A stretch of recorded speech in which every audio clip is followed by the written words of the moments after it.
This is episode 24 of the Arts Academy podcast with Victor Varnado and Roxxy Haze. How to write stand-up comedy with special guest Jim Tews. Let's talk about how to write stand-up comedy. Now, the reason that I'm actually doing this as the subject for the class today is because someone asked me, how do you write stand-up comedy? Because they want to write a 6-minute stand-up comedy set. And unfortunately, I have to tell you that to teach you in about a half an hour how to write stand-up comedy is really impossible. However, what I can do is I can break down the things I think about when I write stand-up comedy. Now, the thing is, I've seen a lot of people teach stand-up comedy classes. Very, very, very few stand-up comedy classes are taught by stand-up comedians whom I respect, unfortunately. That's just the way it is. I mean, come on. It is true. It's 100%. It is true. Like, very few. And so I'm just going to break down what I actually do. And if you don't know me as a comedian, I am a comedian. I'm a funny comedian. I've been on Conan O'Brien. I've been on Jimmy Kimmel Live. I'm also a New Yorker cartoonist. I am confident in my ability to be funny when push comes to shove. I'm not the funniest comedian in the world, nor am I the best known. I am a good writer because I'm also a professional writer for a lot of people. And so I'll just talk to you how I break down writing. Bear in mind, the way that I break down writing comedy is that I do it like a robot because I'm also a computer programmer. That's how I roll. Get ready, because this is what we're going to talk about, how I break down writing comedy. So I'm gonna go through it, and if you want to chime in at any time, Roxy or Jim, I know you're both also stand-up comedians, so if you want to chime in at any time, that's totally cool. And let me know. And if you have if you have a different point of view, or if you think I'm totally nuts, or you're like, that's a great point, that's all great. All right, so let's talk about. First of all, let me break down jokes for you. Okay, jokes. 99% of jokes can be boiled down to two things. Okay, 99% of jokes can be boiled down to two things. One is a setup. Two, a surprise. That's it. That's 99% of jokes. A setup, you set up the audience's expectations, and then you surprise them by giving them a twist or pulling the rug out from under them in some way. That is 99% of the jokes. A very good example is one of my favorite super tiny jokes, which is "Take my wife, please." Okay? That's a super tiny, like, setup and punchline, which you set up. Which is "Take my wife," where you would say, "Take my wife. I'm going to tell you a story about me and my wife." And then the punchline is "please," which does two things, which changes the meaning of everything you've heard before, and also said, "I want to get away from my wife," and that's the surprise. So every joke is 99% of jokes are that, okay? Where you set up an expectation, and we're going to keep coming back to the setup and the surprise when we're talking about the different types of jokes, but I'm just telling you that 99% of jokes are that. And please trust me on this, because I've spent too much time like trying to be a scientist about comedy. And I wouldn't suggest you try to be a scientist about comedy. It's just what I do. I'm a person, and that's how I do it. Not everybody's going to do it the same way. But that's how I did. Okay, so let's talk about some of the elements of comedy. When you're especially talking about stand-up comedy. When you're performing stand-up comedy, the elements that matter for me are writing, timing, and performance. Those three things are the three big pillars. Your writing, your timing, and your performance, and the combination of both. And people get away with being more adept in one and less adept in another. Okay. Like, there are people who are amazing writers. There's people who are amazing performers. There's people who just have an amazing way of commanding the audience's attention and saying things just at the right time. But those three things are always paramount. So if you're going to consider writing comedy, there are, first of all, there are a couple of different types of comedians. Types of comedians I break. Okay, there's a lot of different types of comedians, but comedians, describing comedians, I usually break a lot of comedians up into their point of view and their performance type. Those and then there are a lot of different points of view. Actually, there's usually 3 different points of view, but then there's a lot of different performance types. Let's talk about the performance types first, because that's mostly what people have already heard of, and you're familiar with performance types. Let's talk about the different performance types of comedy. How am I doing so far, Jim? Have I said anything that makes you want to punch me in the penis? Not at all. No, not so far? I think you're not yet. I think you're right on track. I'm Thanks, waiting man. to hear the 3 different types, though. Me The too. 3 different types of I want to see where I go. the 3 Racist, different types of point of view. Sexist, and what else? No. That's point of view. We're talking about performance types first. So performance right. types. The performance types can be infinite, because like there's performance types, and I'm going to list a few, but there are many combinations of these performance types, and then there are also performance types which I'm not mentioning because there's no way to name all the performance types, and even some of the performance types I'm naming are kind of like subcategories of each other. But here's a lot of performance type that I've seen. Okay, for instance, observational comedy. That's one performance type, where people are like, let's observe the world around us. Let me tell you about something that you see or something that you've experienced, and then try to fill you in on what I think about that, or how it can be thought about. One-liners. A lot of comics do just one-liners. Sometimes they do observational and one-liners. Like I said, they do combine, but one-liners is another type of comedy. One-liners is a subcategory of what I call tight jokes, where people really, really just write super tight jokes. Like the wording is almost always the same every time they perform.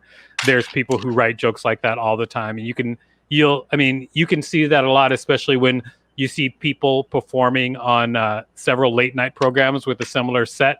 Often their jokes will be like word for word exactly the same, because they write like super tight jokes. That's the way some people are.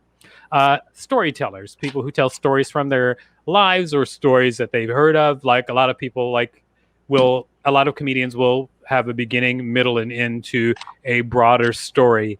And again, like I said, this can fold into other things, but that is a very specific type. Some comedians are just storytellers. There are prop comics. Yes, you've seen them. They're prop comics. This is a subcategory which I like to call stunt comedy. Now, this is because I personally look down on stunt comedy sometimes, but it's fine because everything can be done really well, to be honest. There are prop comics who are really, really good, actually. Musical comedy. There's a lot of comics who combined their comedy with music. Then, of course, there's characters, people who do a lot of character work, and I put characters / act outs in the same category, just because sometimes people spend their time creating characters and performing characters, and they do monologues or these other types of comedy from a character or a character's point of view. Also, sometimes people do act outs. That's usually like when you describe something and then you act it out so the audience can see it. Like if I was describing, sometimes I drop my phone on my foot, and then earlier I did the act out of that by dropping the phone on my foot. Then, of course, there's shock comedy. Shock comedy is usually when comedians say things with the purpose of being shocking or deal with very risque material on purpose. And then a lot of people deal with it in a lot of different ways. Sometimes people do shock comedy and they say like their shock comedy is ironic. And sometimes people do shock comedy where they just like deal with risque subject matter, but then they have a well-written explanation of why they're dealing with it. I would say like even Dave Chappelle would be in this category where he's always dealing with risque material, but usually he has something well thought out to follow it up with. He doesn't just throw out risque material. Absurdist. There are comedians who just do weird things, or say weird things, or try to surprise you with like possibly the weirdest thing that they can say. That is hard. That's hardest to pin down, but often you know it when you see it. Yeah. in fact, I see that my friend Emmett Montgomery is watching. He could be described as absurdist sometimes from some of the stuff that he does. Yeah, he's a great dude, Emmett Montgomery. All right, so those are performance types. Now to talk about the point of view. For me, there's usually 3 points of view in comedy. Okay, and then those 3 points of view, they're the main categories, and there are a bunch of subcategories like that also are part of these points of view. But here's the first one. First point of view. The world is terrible, and I'm the one with the answers. Okay? That's the point of view that you see in comedy all the time. This is actually really funny. Because I wrote about this and about like the way I break down comedy years ago. And this is the first time I've ever said it in public. So it's really interesting because I'm watching Jim's face because he's a comic who I like. And I mean, Roxy's a comic too, but come on, me and Jim are much more seasoned. But I know, but I'm watching Jim's face because I'm like, I think about comedy a lot, okay, and I break things down. And Jim's like a guy who I know probably does the same thing, like where you have a lot of opinions on comedy, and I respect a lot of your opinions. So it's really interesting for me to break this down in front of you, watching your face. All right. Okay, so the world is terrible, and I'm the one with the answers. That's a lot of comedy. In fact, a lot of times you'll see that in where the comic is basically the quote unquote cool person, and they're like, have you ever seen a person who wears this kind of hat? Man, that's stupid. Let me tell you why. Like that's like their point of view. That's not always their point of view, but sometimes but a lot of comedians are like, I'm the one with the answers, and the world is a terrible place. All right. Number 2 point kind of view. like an untouchable observer. Yeah. They're like an untouchable observer. They're always like people do. In fact, I would say like Bill Burr does this a lot. Like he's always the guy who's just like, hey, you know what the problem is with that? That's a pretty good Bill Burr impression. That's very good. I'm still mad. Okay, over there. Okay, every time he walks up to me and he says, hey, I'm like, nah. Okay, so then the second point of view is I am terrible and I do not fit into this world. Okay. That's another point of view. I mean, yes, that does deal with people who are self-deprecating, but also deals with people who are just like, I'm just silly, I'm weird, and I'm silly, I'm weird, and the way that I think about things shows you that I don't necessarily fit into the world the same way you might. So when you say terrible, you don't mean like bad person, and don't fit in. You just mean outcast. Yeah, I don't mean like I'm a bad person. I mean just like I'm an outcast. I'm an outcast, and I don't fit into this world. I know a comedian who does a lot of humor like that. Jim Tews.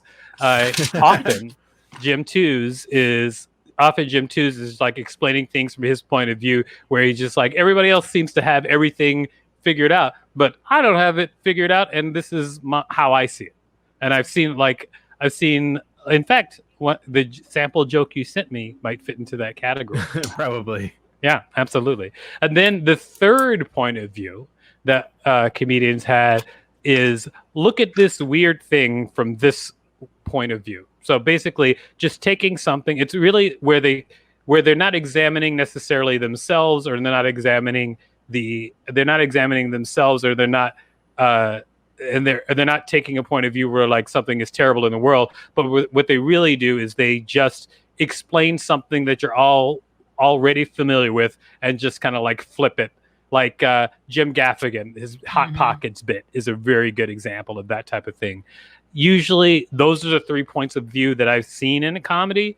And I feel like it's like a little bit of one or the other almost always in all jokes that I've seen.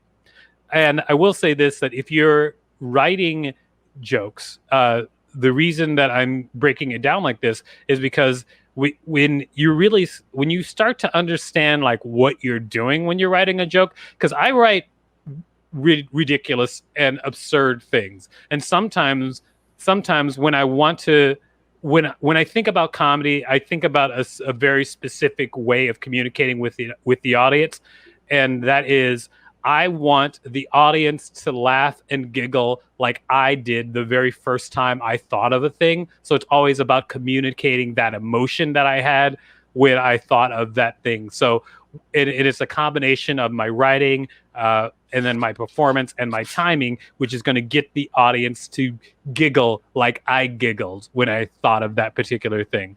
Like, here's like a very like quick joke that I do.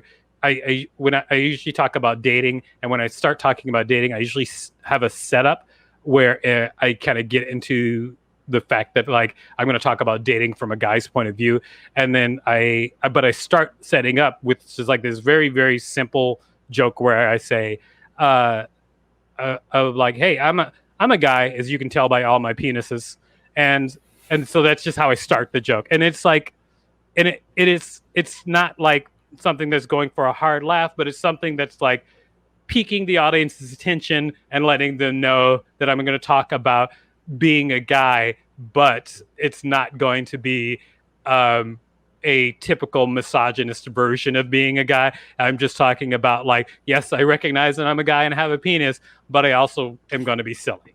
And so I'm just basically setting the audience up. And I didn't realize that until later when I broke down what I was doing. I was like, why is this funny? Why do I like this? And what am I getting out of this? And when I later went back and broke it down, that's what I found out. By looking through a lot of ways that I deal with writing, I was able to pinpoint, oh, what am I getting out of this joke? And why is it important? And then it helped me refine it later on.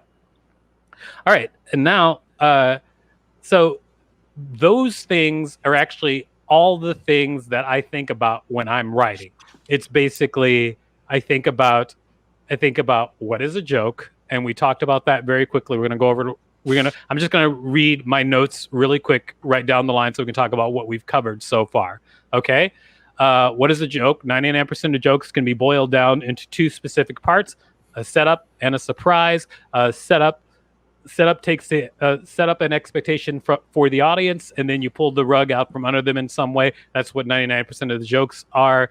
Very simple one. Take my wife, please. That's a very simple version of that joke. The elements of comedy are, for me, writing, timing, and performance. Those are the three main things that are always part of it. There are comedians usually have a point of view and a performance type, or in some combination of all of these. The performance types that I broke down are observational comedian, one-liners, people who write super tight jokes, storytellers, prop comics, musical comics, people who do characters and or act outs, shock comedy, and absurdist comedy. There are way more types, but those are types that I've broken down. Then, of course, comedians generally have 3 points of view when performing on stage, and those points of view are: the world is terrible, and I am the one with the answers. That's one point of view. Second point of view is, I'm going to change this actually because of what you just said. I'm an outcast, and I do not fit into this world. And then the third point of view that comics often have is, look at this weird thing from this certain point of view. All right. Now that we talked about that, let's talk about writing. But before we go into writing, are there any questions out there? Because if you're watching this live or listening to this live, you can hit us up in the comments, and then we can respond to your comments. For instance, like look at this comment over here. What happened? That is Leslie, my wife. She's asking about earlier when I made the big noise when I dropped my phone on my foot. This person is, Angel is paying close attention. I think that's what all those eyes mean. And Angel says, hey.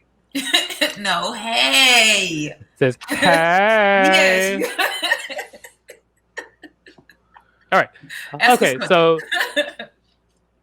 those are all the things I consider when I'm writing. No, I do not go through a checklist when I'm writing. Usually I write freely first, and then when I'm refining, I consider things like that. I consider these things often. All right. Let me talk about styles of writing, like how you write jokes. How do you write jokes, Roxy? Okay, I write in a very weird way. In fact, let me get all of my stuff so I can show y'all. Okay, so usually I come up with like my concepts randomly, like either like through conversation or something happens. I'm more of a storyteller, I guess observational comedian, if we're using your thing. So something will happen, I'll write it down. I'm like, this is funny, so let me figure out like why it's funny. So usually I'm out, so I'll put the premise in my phone, and then I'll take that and write it out in this notebook. So like I'll start writing it out kind of like in here, like, okay, this is the funny parts to me, this is what I think will make the joke funny. Then I take that and then I'll bring it into this notebook where I kind of like start fleshing it out, making like charts. I do like webs. I used to teach English, so I kind of use a lot of the techniques from when I was an English teacher. So like webs and different charts and breaking up like, okay, this is something I want to put in here, and here's the characters and stuff like that. Then I have another notebook where I start writing out the joke all the way. And then I'll go through that one and cross out like, okay, this is too much, this doesn't make sense. And I take that and I have another notebook where I write the joke. So it's just like different notebooks for different parts of the joke. And I just start fleshing it out like that. Yeah, that's, I mean, I think that is probably, I mean, especially the refining is most professional comedians as part of their process is like just like they have a way that they generate their initial idea and then they refine until it's what they want. Like how do you write, Jim? I carry around a paper notebook. I use these field notes size ones, and then I just like, I mean, when I was doing sets regularly, I would have usually like you mean before the pandemic? R.I.P. stand up. Go ahead.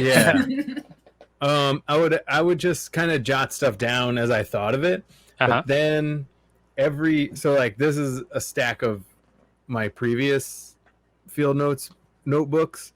So I would, in the front of every notebook, as I would build towards the next like album or the next like headlining set, I would take the idea, I would write the ideas down. Then when I have a spot where I could try new stuff, I would decide which ones of those I was going to try. And I would just keep refining it to kind of go back and forth between stage and the notebook. And then I would take, when a chunk felt like it was really coming together, then I would sit down and listen to tapes of it and write out like the album version of that chunk.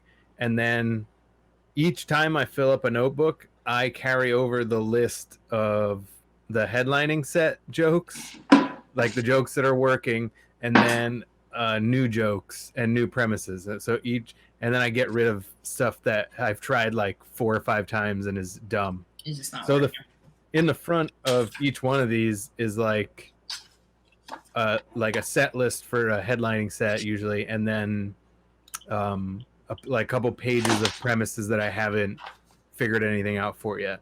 But I don't do the long form writing until the bit feels like it's there, and then that's when I start like transcribing and really like getting the most concise version of the joke. But I definitely, like Roxy, I need to like have a kind of like a filter system or bounce around a little bit, because that's how I like process what I'm writing, is to like look at it again, listen to it, think about it, do it, and then kind of just break. I forgot to do this too with the note cards. What do? You explain, because it's audio as well. Oh yeah, write the premise and then like notes, or like, because it's not like a joke yet. Has it happened to y'all too? Like I want to talk about this, but I don't know what I want to talk about with this at all. Like I don't even have a premise. It's literally just like a couple of words. So I write them on here with the note cards. And then I have a question for Jim real quick. So you were saying you'll record and then you'll come back and like so you'll like think of your stuff and then you'll perform it and then you'll come back and transcribe it after you've already like performed it and kind of pieced it together instead of doing it the other way. Yeah, I go back and forth. Like I'll write it out a little bit. I'll have like beats. But the last album that I did, I really tried to find a way, because the album I did before this one, when I listened to it again, I was like, not to discourage anyone from checking it out, but I was like, some of these jokes in my opinion, are not finished. And I was like, okay, so for the next one, But you should check it out and then send him an email and tell him which ones you think are. That third joke, that middle one was not done. Incomplete. So this time I was like, all right, what's the beginning, middle, and because I like more of a longer arc to things. I'm better at that than I am at like one-liners. So I try to make sure the bit has a beginning, middle, and end. And sometimes the only way to figure that out is like to walk yourself through it and then kind of review the game footage, you know, and see if you did see, because sometimes you think like, oh, that part got a big laugh. Then you go back and listen to the tape and you're like, well, no, it didn't. I guess I just felt good at that time. But then when you hear it, you're like, oh, that I lost them, you know, with this section or whatever. And so listening back to how it works a couple different places, I think is like very helpful. That's all. These are all like, they're all like different parts of like how I write as well. I write in 3 different ways. Okay. The first way that I write is I will have a very basic idea, maybe just a sentence, and I'll go on stage and I'll improvise, record that, and then refine and write from the recording.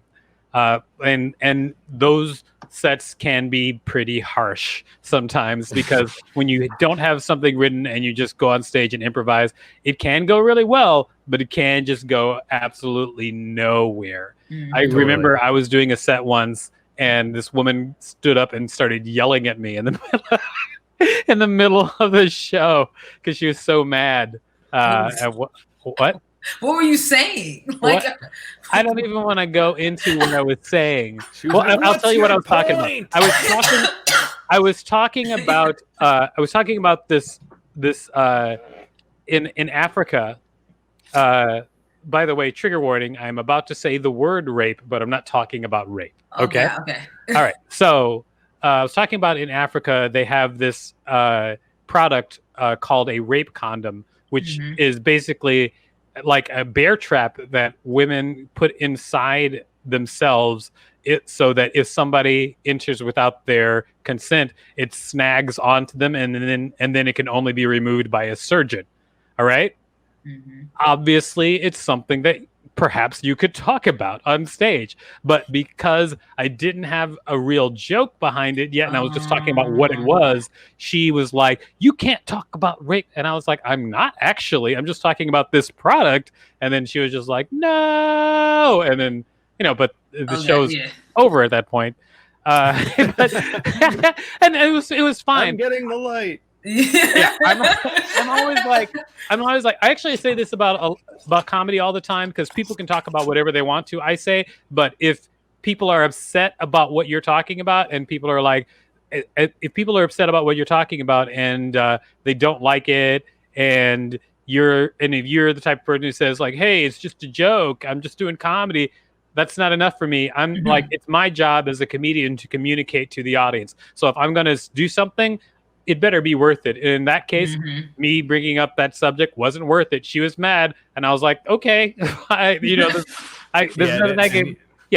didn't have anywhere you were going to arrive that exactly was going to make her feel better. I have since written and talked about that, and it's gone absolutely great in front of an audience, and nobody's been upset. However, that time it was not. But that's one of the ways I write. I will go on stage. I will improvise and riff on something, record that, and then write from that. That's also because like a lot of how I perform is based on, or how I perform is based on like sometimes like act outs or acting, and so the easiest way to get that on its feet is in front of an audience. Right. Another way that I write is I will write in a notebook. Like I'll just write just straight up jokes in a notebook, then do them on stage, and then riff from those jokes that I've written, and then refine after that. And the third way that I usually write is I'll write an essay. I'll write a full essay on whatever subject I'm talking about, and then I will refine that down into something that can be a joke on stage when I start with a long essay. But that's a great way to do it now. That's a great way to do it now now that we're all locked up. It's a good thing. Yeah, I mean, I've continued to write stuff that way because I mean, I also publish essays sometimes, so it's just natural to me to like write an essay and then refine that to bring it to the stage.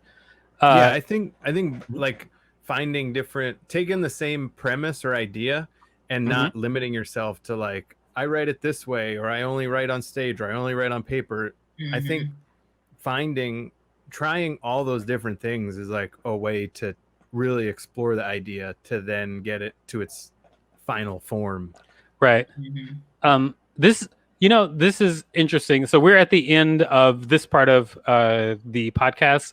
The second part, we're going to talk to Jim about how to plan a tour. But I just want to say that when I look around and I see people talking about teaching stand-up comedy, I've never seen it broken down like I just broke it down personally. And so I hope it was helpful to people who are thinking about writing. And if it wasn't helpful or you have ideas, please let me know, because I want you to get value from this, and hopefully you can. All right. That's the end of the first part of the podcast. All right. What do you think, Jim? Should I crawl into a hole? No, I think we nailed it. All right. Yeah, we pretty much nailed it. No, I think that was a great breakdown. Oh, cool. Yeah, and it's like, even if you're not, it's when you're starting out, it's nice to have that like framework or some sort of understanding, even if you don't put it to any kind of use, right? Just to be able to pick out, like, you know, the bones behind a lot of the stuff. And as you go along, like, you figure out for yourself how you're going to do it, or how other people do it, and why it works for them and why certain things don't work for you. But to have like, it's good to categorize things to help you learn.